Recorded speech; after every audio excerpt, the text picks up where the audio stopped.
Cutting बनाने वाले हज्जाम, इन सब को एक बड़ा आर्थिक पैकेज दिया जाए। हर फैमिलीज को ये 2 महीने के लॉकडाउन के नतीजे में जो तकलीफ हुई है, एक सिस्टम बनाकर, एक मैकेनिज्म बनाकर कम से कम 20-20 हजार रुपये दिए जाए। गवर्नमेंट का खजाना, गवर्नमेंट का कायदा, गवर्नमेंट की ताकत जनता के वेलफेयर के लिए है।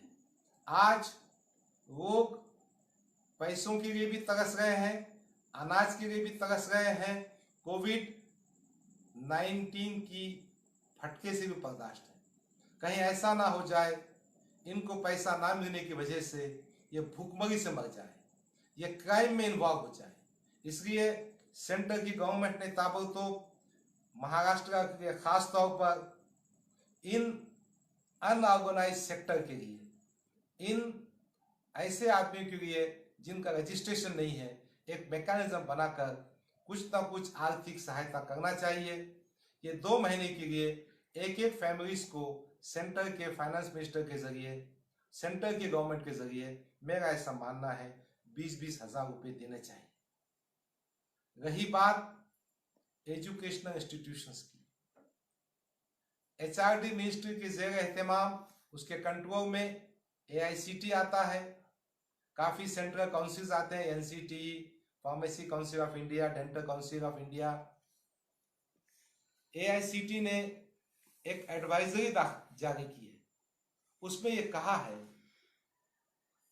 कि कोविड-19 के चलते विद्यार्थियों से फीस ना ली जाए, और यह भी कहा है कि तमाम स्टाफ की सैलरी दी जाए। आपको यह बात समझना होगा कि ये तमाम इंस्टीट्यूशन सेल्फ फाइनेंस्ड है। इनका अफिलिएशन, इनका परमिशन, इनका रिकॉग्निशन सेंट्रल बॉडीज ने दिया है। बच्चों की फीस पर ये इंस्टीट्यूशन चलते हैं। मेरी मांग है कि सेंटर की गवर्नमेंट ने, खासतौर पर HRD मिनिस्टर ने आगे बढ़कर ये जो सेल्फ फाइनेंस इंस्टीट्यूशंस है, इनके स्टाफ की कम से कम 50% तनख्वाह ये 2 महीने लॉकडाउन की पीरियड की देना चाहिए।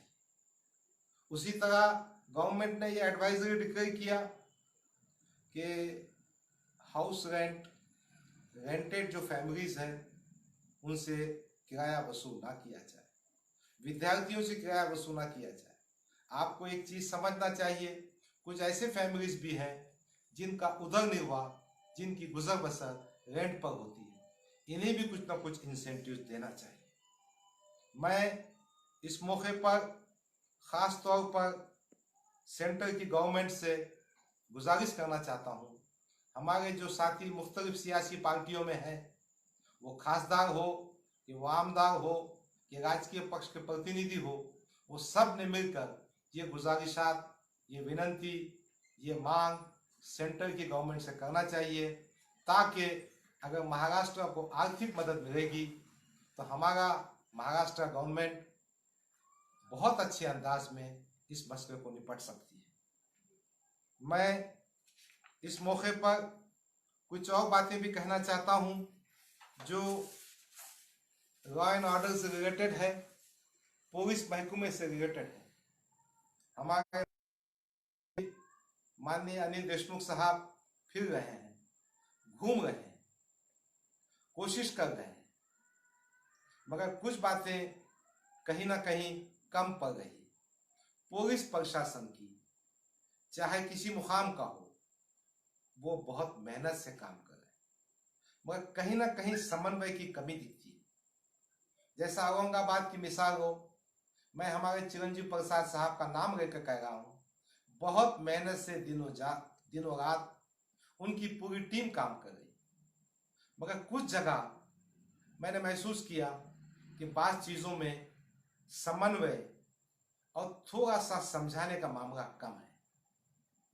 बात बहुत छोटी सी है, क्या आज के हालात में हेलमेट नहीं होने की वजह से आप उसको पावती दे देंगे? क्या मास्क नहीं होने की वजह से 500 रुपये की पावती देंगे? भाई लोग फाइनेंशियली बहुत परेशान हैं, दाने दाने को, पैसे पैसे को तरस रहे हैं।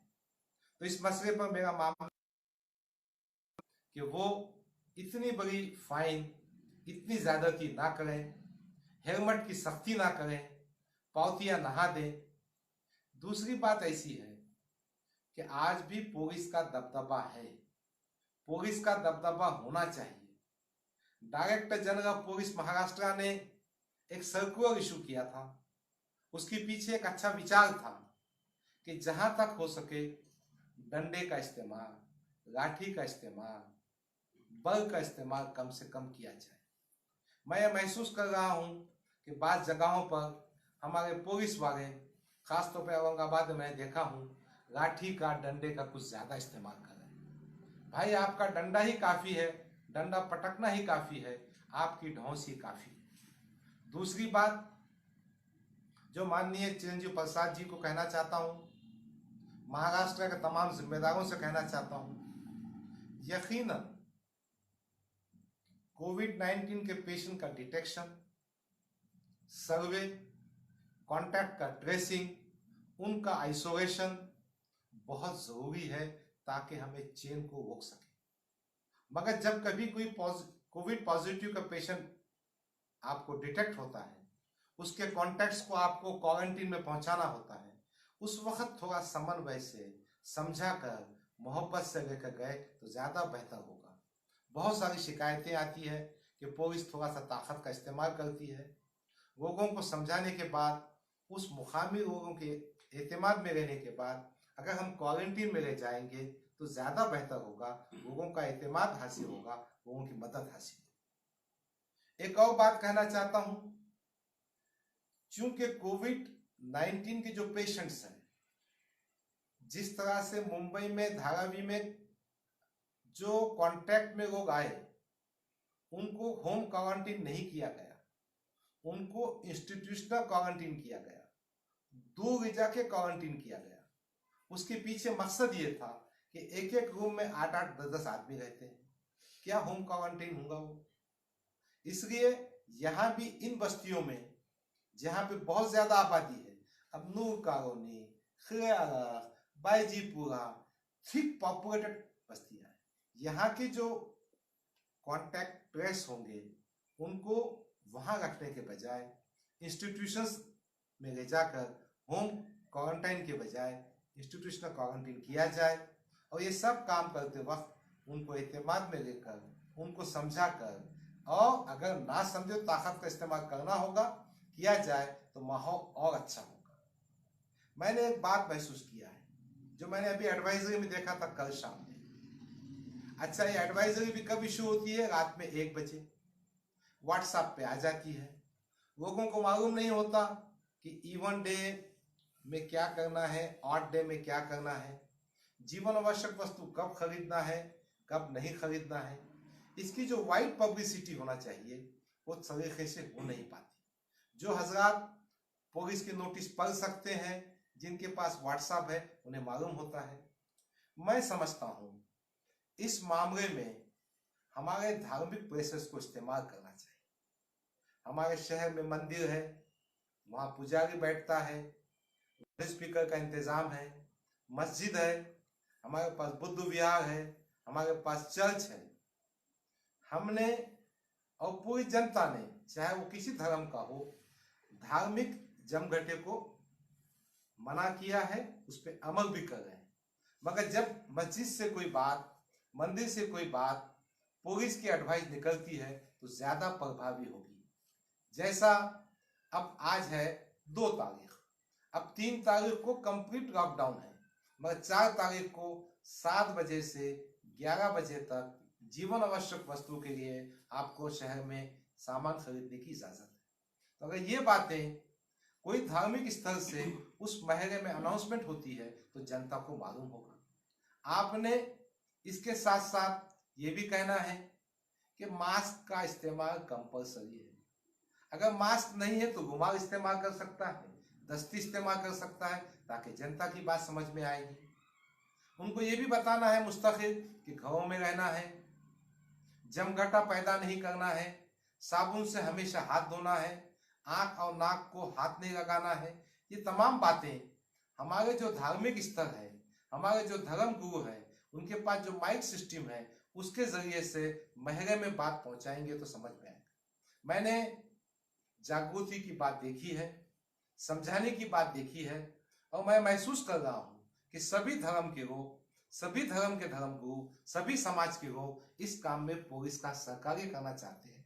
मैं चाहता हूं पुलिस यंत्रणा लॉकडाउन के टाइमिंग को, प्रिकॉशनरी मेजर्स को, फिजिकल डिस्टेंसिंग को, मास्क के इस्तेमाल को, हैंड कर्चीफ या रुमाल के इस्तेमाल को, ये बातें जनता तक धार्मिक स्तर से दिन में 2-3 वक्त लाउड स्पीकर के जरिए पहुंचाएंगे तो पुलिस का तान भी कम होगा और सिस्टम भी सीधा हो जाएगा। एक बात जो मैंने कल एडवाइजरी में देखी कि ऑटो रिक्शे में एक ही पैसेंजर बैठ सकता है। इस बात को मैं समझता हूं कि ऑटो रिक्शे में एक डिस्टेंस रखने की बात है, मगर अब जो ऑटो रिक्शे चल रहे हैं वो सीटर के ऑटो रिक्शे नहीं है। लॉकडाउन से पहले एक ऑटो रिक्शे में 5-5, 8-8 आदमी भरकर ले जाते थे। अब जो ऑटो रिक्शा जाएगा पेशेंट के साथ से जाएगा, वो पेशेंट के साथ में एक आदमी होगा। तो मैं पुलिस कमिश्नर साहब से गुजारिश करता हूं, और ये गुजारिश पूरे महाराष्ट्र के लिए है कि जहां ऑटो रिक्शा एक फैमिली इस्तेमाल करती है और पेशेंट को दवाखाना ले जाना होता है तो साथ में दूसरे आदमी को बैठने दे तो आसानी होगी। कहीं ना कहीं हमको इस जरूरत को भी समझना होगा। मैं इस मौके पर आपके माध्यम से एक बात जो कहना चाहता हूं वो ये है कि हमको सेंटर की निधि के साथ साथ महाराष्ट्र की गवर्नमेंट की निधि में भी इजाफा करना चाहिए। मैंने कुछ बातें आपसे कही हैं, और महाराष्ट्र गवर्नमेंट में भी जो अनऑर्गेनाइज सेक्टर है उनका ख्याल करना चाहिए। सबसे अहम मसला, सबसे जिम्मेदार बात जो है वो है जिला प्रशासन और खास तौर पर अनाज के डिस्ट्रीब्यूशन की बात। हमारे शहर में डिविजनल कमिश्नर ऑफिस मौजूद है। हमारे पास बड़े रेस्पॉन्सिबल, इफिशिएंट अधिकारी हैं। हमारे डिविजनल कमिश्नर बहुत ही ताकतवर आदमी है, फेयर आदमी है, उदय चौधरी साहब हैं।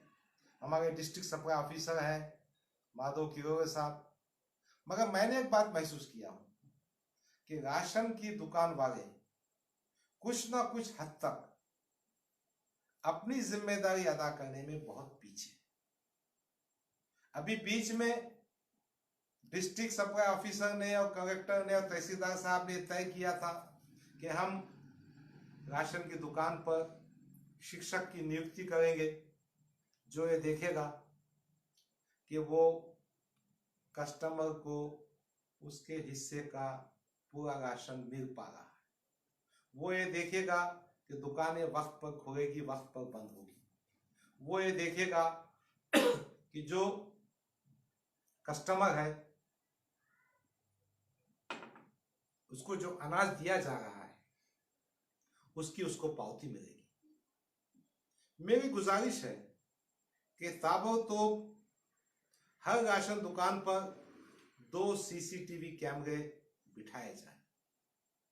राशन की दुकान वाले को पाबंद किया जाए कि वो बड़े और मोटे अक्षर में एक साइन बोर्ड लगा दे,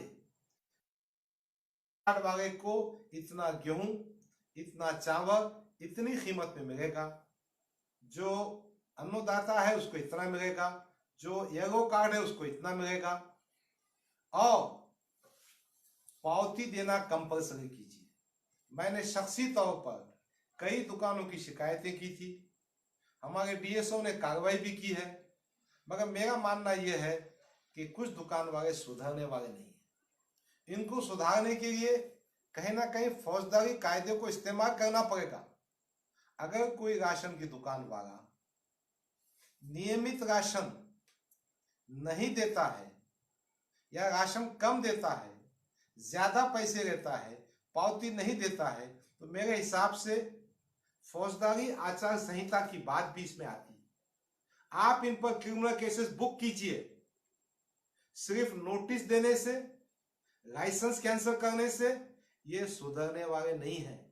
इनके मुंह को खून लगा हुआ है और कहीं ना कहीं आपके डिपार्टमेंट के कुछ नीचे के अधिकारी या ऊपर के अधिकारी साठ गांठ करे बैठे हैं।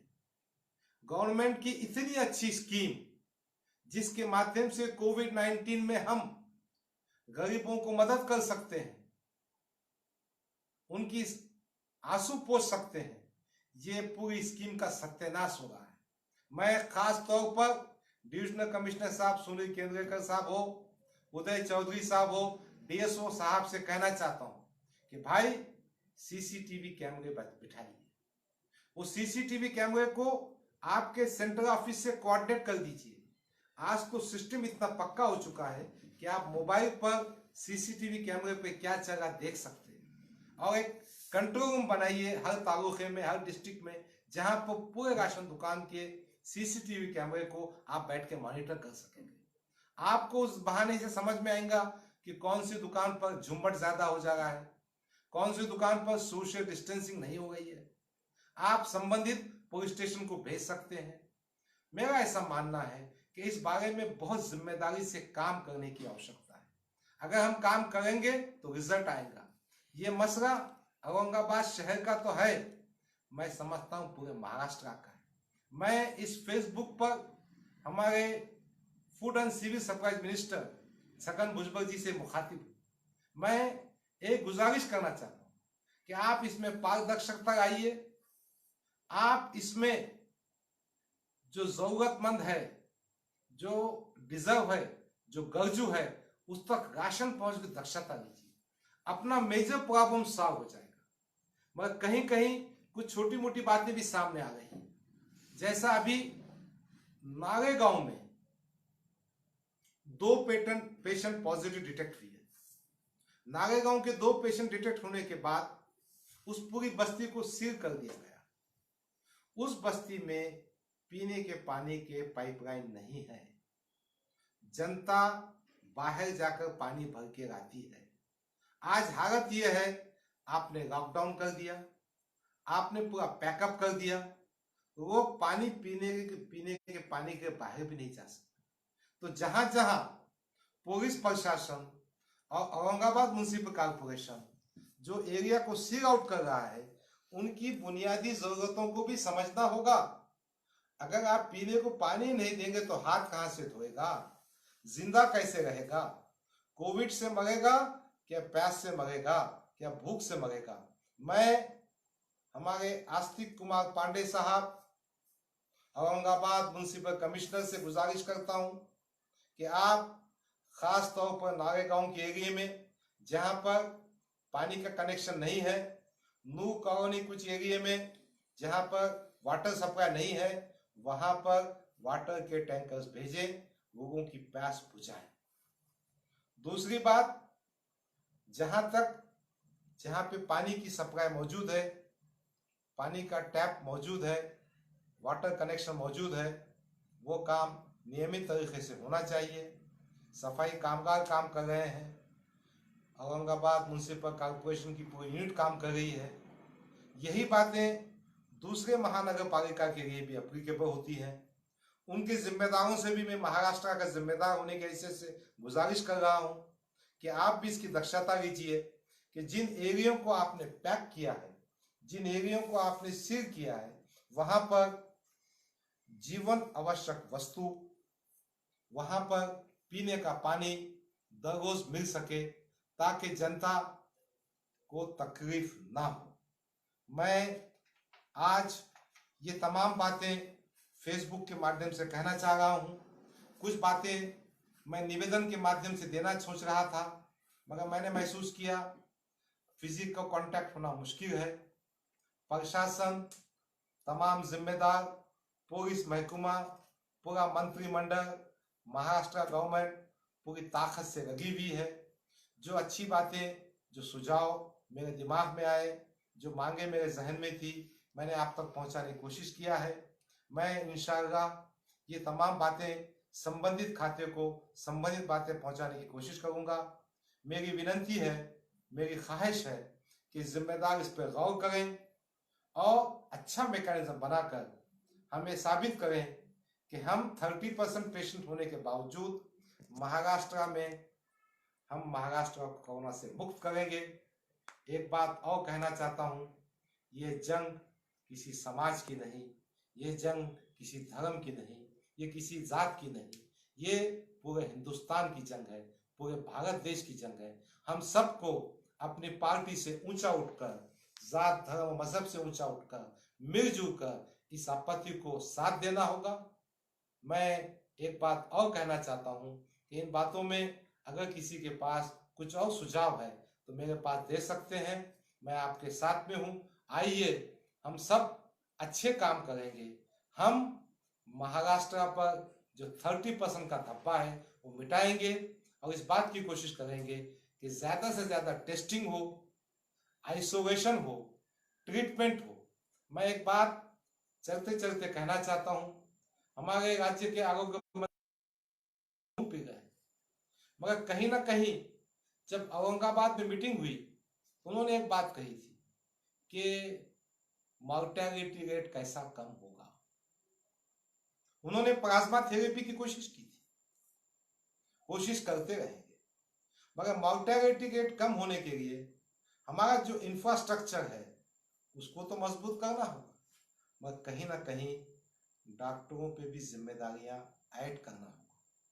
मैं मेडिकल कॉलेज का स्टूडेंट हूं, मैंने यहीं से MBBS MD किया हूं। मेरा अपना एहसास है कि हमारी मेहनतों में, हमारी कोशिशों में, हमारी जुस्तजू में, हमारे इफर्ट्स में इजाफा होना चाहिए। और यही बात मैं समझता हूं राजेश टोपे साहब ने घाटी की डीन साहबा से कही, और यही बात राजेश टोपे साहब तमाम जिम्मेदारों से कहेंगे कि जो मरीज आ जाए उस मरीज की पूरी तवज्जो की जाए, उसकी पूरी खिदमत की जाए, उसका पूरा ट्रीटमेंट किया जाए। हमको मर्ज से झगड़ा करना है, मरीज से झगड़ा करना नहीं है। और अगर हम ज्यादा कर सकेंगे तो ये हमारे लिए बड़ी अच्छी बात होगी। बहरहाल आज के फेसबुक में जो बातें मैंने कही है, मैं समझता हूं तमाम दूसरी सियासी पार्टियों के जिम्मेदारान, ओहदेदारान, शहर की जनता, इस मराठवाड़े की जनता, महाराष्ट्र की जनता इन बातों को जहां जहां उनकी ताकत होगी, जहां जहां वो नुमाइंदगी कर सकते होंगे, चाहे वो सेंटर से नुमाइंदगी हो या स्टेट से नुमाइंदगी हो या मुकामी एडमिनिस्ट्रेशन से हो, उन तक अपनी बात पहुंचाएं। आप तमाम का इस लाइव बुक फेस पर आने के बाद फेसबुक पर मेरी गुफ्तगू सुनने के लिए मैं सबका शुक्रगुजार हूं। आप सबका मैं आभारी हूं। आप सबके लिए अस्सलाम वालेकुम, नमस्कार, जय भीम, जय मीम, जय महाराष्ट्र, खुदा हाफिज।